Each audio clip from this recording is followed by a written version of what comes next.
Well, Coach, looks like you got the offensive performance from those outside of Fee tonight. Yeah. The offensive flow that you had talked about, in the freelance aspect looked a lot better. Yeah. From your perspective, what lended itself to that, or is it a combination of things? Yeah, I thought the first half we didn't quite get there. We talked a lot about it at halftime that it's not in the first quarter, the first three possessions do you advance the ball quickly. I thought we really stalled. And I think in terms of us identifying what was available, I thought we were pretty good. I thought we got K-Mac got a couple of good shots off. Dorka, I mean, a lot of stuff that was happening was off of our defense playing in transition. When they started scoring, however, that lead that we had really shrunk, because now we get into that space of, made basket, walk it up, and look at that really grinding part of that second quarter. That's what we're trying to stay away from. And so we really addressed that in the third quarter, that when they score, we can't be that team. We're 12th in the league. And so we have to stay out of that space. And so we identified some of the switches that were happening that allowed Fee to get going. We got her going early in the third.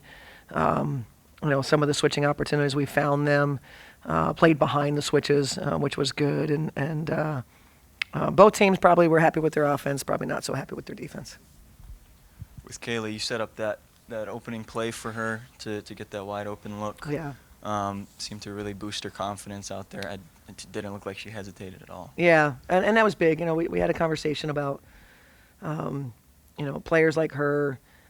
It's just the life of a shooter. That you're going to go through tough stretches. Whatever. And we just said she had to have an assassin's mindset. That you're open, you have to shoot it. You can't turn down shots. Which I thought last game, she wasn't nearly as aggressive as we needed her to be.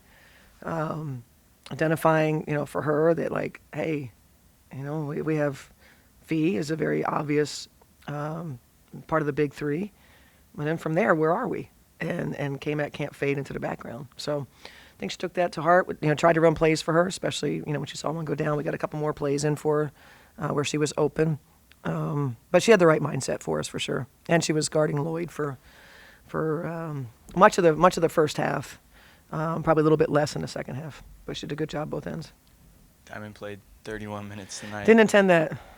Didn't see that coming. Did she give you the jersey pull? She did, many times. Oh, okay. And that's why I said that's why I didn't feel like 30, because I felt like we tried not to go any more than 5 minutes. Chuck came to me in the third with about 7, and I'm sorry, in the fourth with about 7.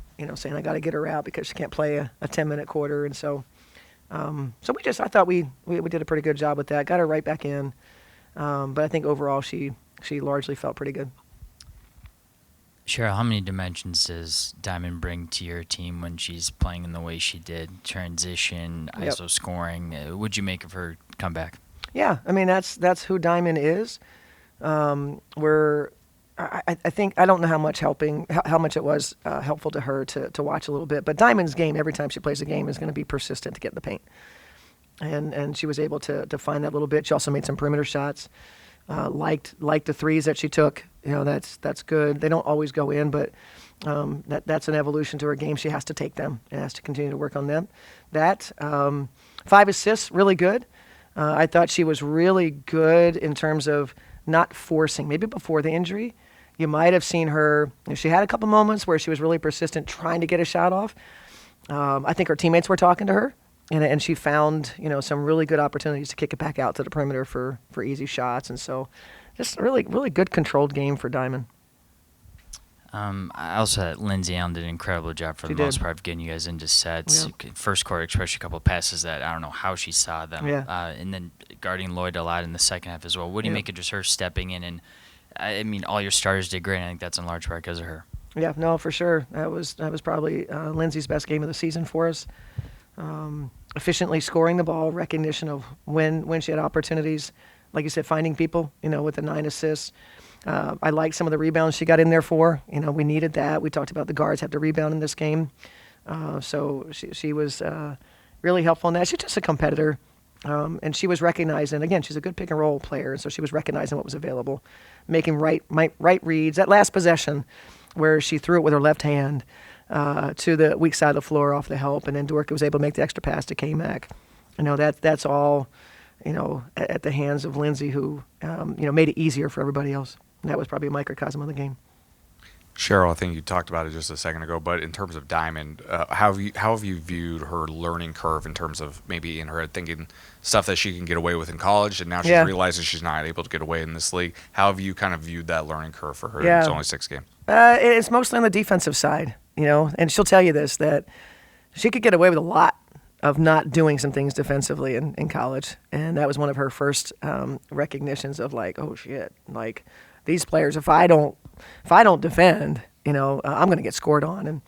And so we wanted to challenge her. We gave her Jewel a little bit. She got lost on anytime they kept running the kind of the 3 screens for a shooter, like she had Whitcomb one time, and she was so far from her. But I love it. I love her having to be in those situations, and she has to become a far better defender. And I think she wants that challenge. And offensively, I think there's just a lot more that she can do, and that as we continue to learn about her, ways that we can get her the ball. I can't think of a time that we actually play called for her tonight, and that's something we'd like to be able to do. So everything she was getting was off of her just playing, off of misses, et cetera. That's when she's really good. And then we got to find a way to kind of go and say, okay, what are her actions? We know what Fee's actions are. We know what K-Mac's actions are. And now that we have Diamond back, we've got to figure out to make sure that if we need a bucket, we want to get her going, what are her plays to be able to do that? So hopefully that's the next step for us. The ball movement was really good tonight. But more specifically, when you're able to rotate the ball as quickly as you can and then get the high-low game going for Fee or Dork on the backside, just how important is that to be able to take advantage of smaller defenders that might be guarding them and get them easy really looks? big. I agree. We didn't stick very much. I think we had a pretty good focus in pick and roll, and we kind of targeted that as every time we play a team, we want to understand what their pick and roll coverage is, because that's where you're going to gain your advantage. That's how you're going to draw to. And I thought we were pretty good in that, in reading how they were playing things. And, sometimes they were in protect and we could really drag them. And then other times they were switching. That was where Fee kind of got going, in the high-low game. But the recognition that if it wasn't there, don't force it and keep playing, now to that 2-player side.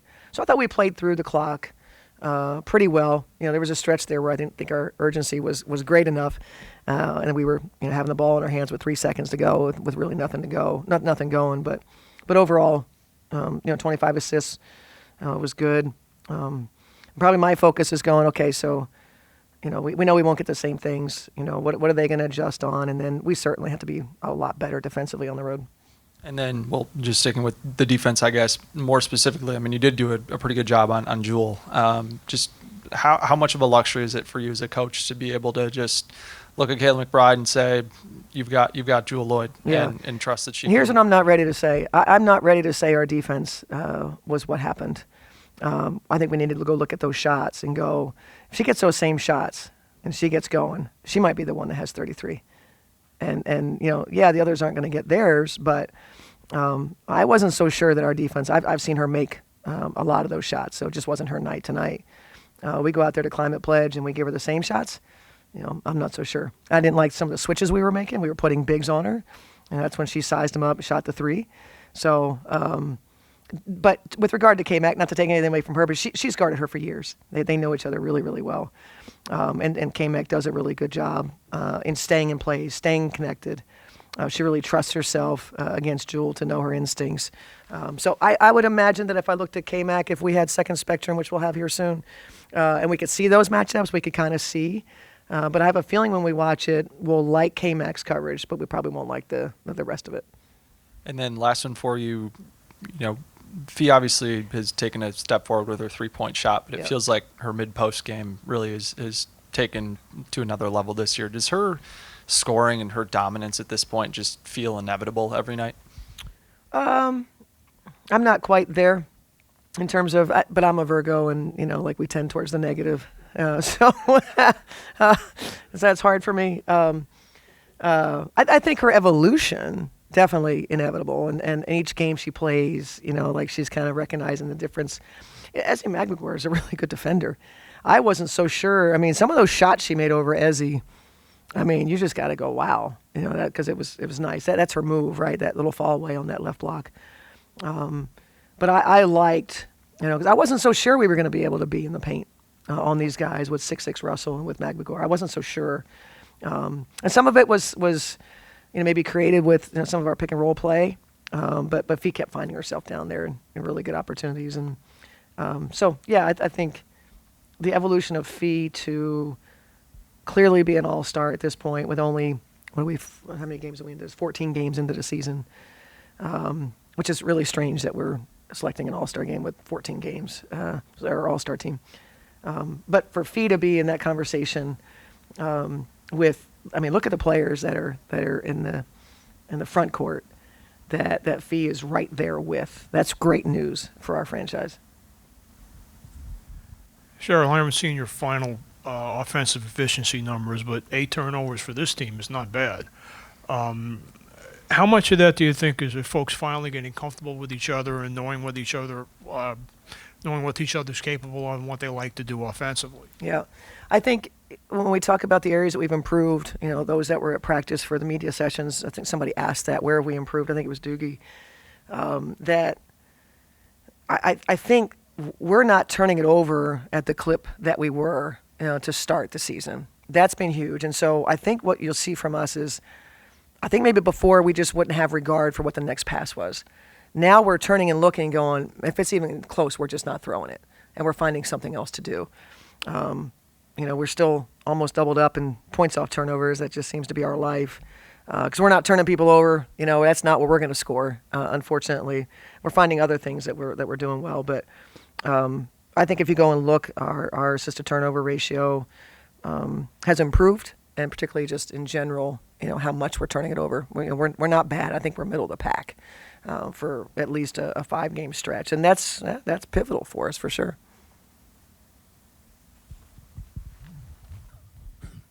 Lastly, for me, Dorka had an incredible game today. Double-double. Fans gave her very nice applause. Yeah. It didn't look great sometimes at the beginning of this year, but her ceiling tonight, her sturdy rebounding, how much of a force is she becoming for this team as a pivotal center who can stretch the floor, potentially a 3-level score, and just making smart plays and finishing when she needs to? Yeah, again, I thought pick and roll game, I thought she was really effective in that, and I thought we found her for some from easy opportunities. She created the rebounds. She's the one early in the game. She didn't get a couple, and we kind of really got into her a little bit, saying you got to get every rebound. That's got to be your mindset. And so Dorka's just incredibly coachable. She has high expectations of herself. I thought that she obviously when you can get that efficient, get that many rebounds, a double out of your center, it makes you think that you've got. I think it really depends on the matchups. She's learned different things. But finding ways to score, I think that in terms of what she saw tonight, I think should give her some confidence. A lot of what we were doing for a while was, she's out on the perimeter, and she would kind of go, I don't really know where I fit in here. And so her and Brunson have spent a lot of time together about, finding those places to go sprint up and go get a ball screen and roll and see if you can't get something. And the guards found her tonight, and she created, she had a nice hustle play where she was able to score, and, such an egregious missed call where she gets clobbered. I mean, it's just the kid, she just keeps getting hit, in the same spot, on her nose. And but overall, her toughness and, defensively, just learning every time she plays, like every post player in this league that you come in, as rookies, there is so much to learn. A team like this that shoots threes all over the place, that's a whole new challenge for us. Lastly, Diamond, I thought she was an incredible teammate when she was not playing. Yeah. And she brings a force and an energy and a charisma and an intensity on the court that is palpable. Yeah. How does that rub off on your team and the coaches? And I can see it with the fans. Yeah, I think it's probably more fans. I think coaches, we're a bit old school. I think Diamond's passion for the game is palpable, for sure. When you're on the inside with her, she is so competitive and wants to do the right thing all the time. The showmanship part of the game, that's something that's, sort of innate to her. She's always done that. I kind of like, a little more understated. I'd like to get back on defense after we score.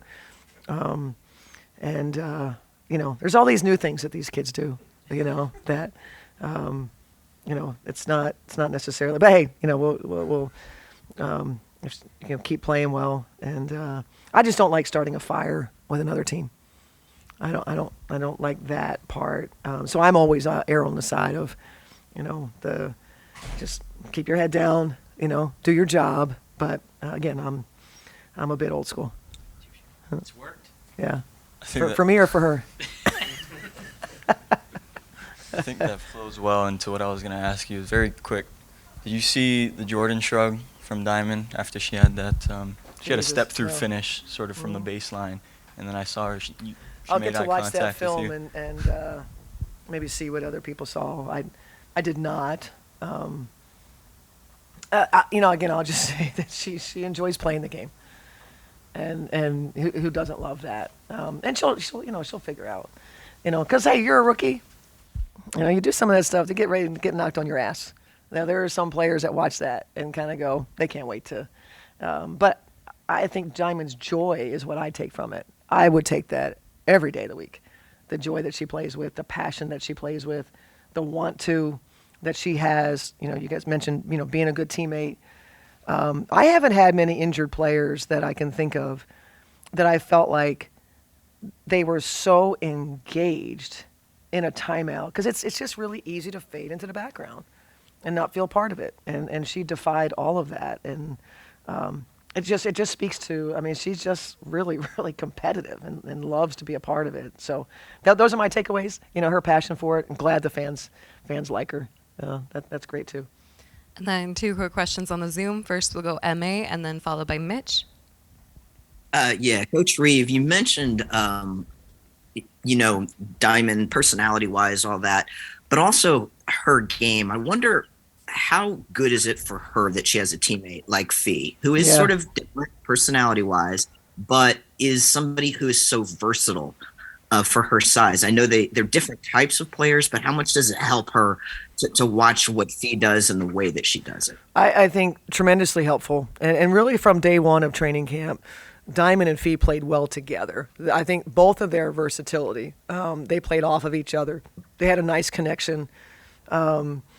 Fee has been really helpful in communicating, and that's what we really asked for from Fee, is to take Diamond under her wing, communicate. And again, Diamond she's all ears. This is not one time can I think of when we've tried to coach her, whether it was, to tell her that she didn't do something right, or whether to tell her she did something great, whatever. She's the same and receiving information, and that is huge for the development of a player, and also for how your teammates see you. And so anything we give her, anything Fee gives her, and Fee's been really helpful to her in terms of communicating on the court. We know that maybe rookies need a little bit of extra. Diamond will admit, she'll forget. Part of that's because she hasn't been in there. Good thing the sideline out of bounds were over in front of us, because when she's like, I need a reminder, we were able to kind of get it to her. But Fee's leadership, Fee's personality, Fee's emotional maturity, I think those are all things that all of our players could strive to emulate, but particularly Diamond, I think, has an appreciation for Fee. Thank you. You're welcome. Cheryl, kind of feeding off of the other questions that you were asked with Diamond and Dorka, do you have moments where, I know it's still kind of early, but do you have moments where you kind of take a step back and think to yourself, just how fast they've seemed to kind of, hit the ground running and kind of establish themselves as rookies? No, we don't really have time to necessarily do that. I think every once in a while we might go, man, we had a pretty good draft, but not very often, because, we're celebrating these guys tonight. The very next game could be, damn, they're rookies, so we just kind of take it one thing at a time. When it goes well, you celebrate it, you enjoy it, but you got to stay in the moment with young players, because each game is a different ride, and how much they have to learn. Yep. Terry, you don't have anything? Okay.